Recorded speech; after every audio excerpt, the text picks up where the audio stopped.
Magandang araw mga bata! Kumusta?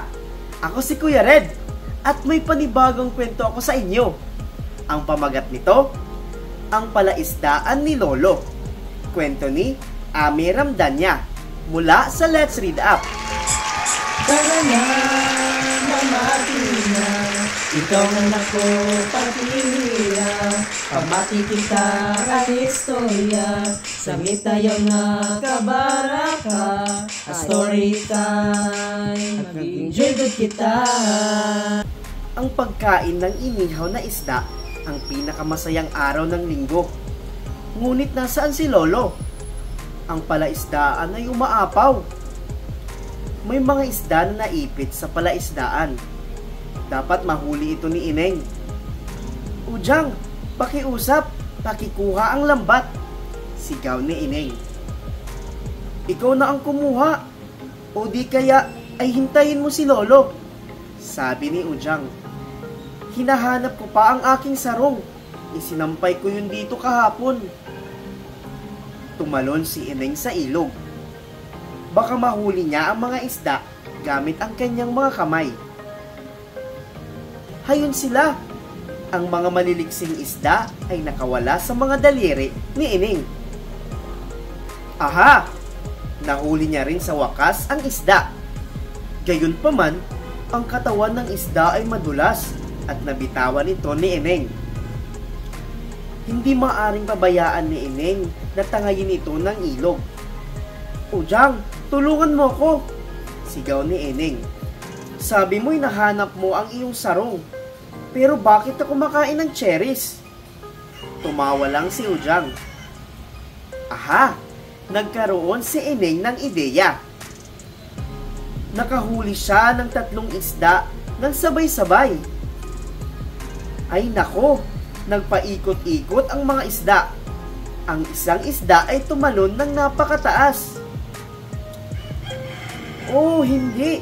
Nakatakas muli ang mga isda. Uy, ano yun? Isang piraso ng tela ang inaanod sa ilog. Parang ang tela ay naipit sa isang bagay. Hindi ito mahila ni Ineng. Ha! Sinusubukan mo bang manghuli ng isda o maglaro sa tubig? Sabi ni Ujang. Sumimangot si Ineng. Ujang, di ba tinutulungan natin noon si Lolo na manghuli ng isda? Biglang naalala ni Ineng. Sarado ang pasukan ng tubig at binuksan ang labasan. Kaya napakakunti ng tubig sa palaisdaan. Ngayon, kabaliktaran naman ito. Ang tubig sa palaisdaan ay umaapaw. Ibig sabihin, ang labasan ng tubig ay barado. Sabi ni Ineng, maaring ang tela ang nakakaharang dito.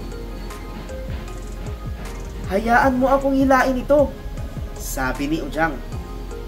Ngunit hindi rin siya nagtagumpay. Siguro ay kaya nila itong bunutin ng sabay. Tilamsik, pareho silang basang-basa. Ano kaya ang dahilan kung bakit hindi ito mahila? Inilagay ni Ineng ang kanyang mga daliri sa ilalim ng tubig. Nako, ang tela ay naipit pala sa mga alambre ng labasan ng tubig. Matagumpay na tanggal ni Ineng ang tela. Agad na bumulwak ang tubig mula sa labasan nito. Nagsimulang humupa ang tubig sa pool. Lolo! Tawag ni Ineng. Agad niyang naalala ang lahat ng mga pangyayari.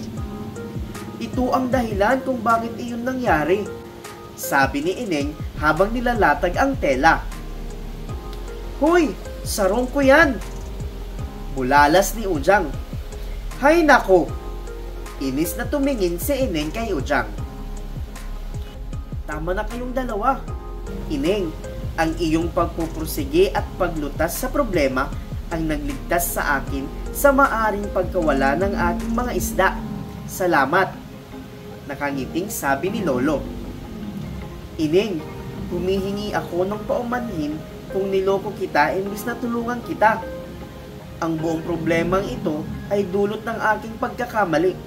Ako ay magiging mas maalalahanin at responsable. Paumanhin ni Ujang.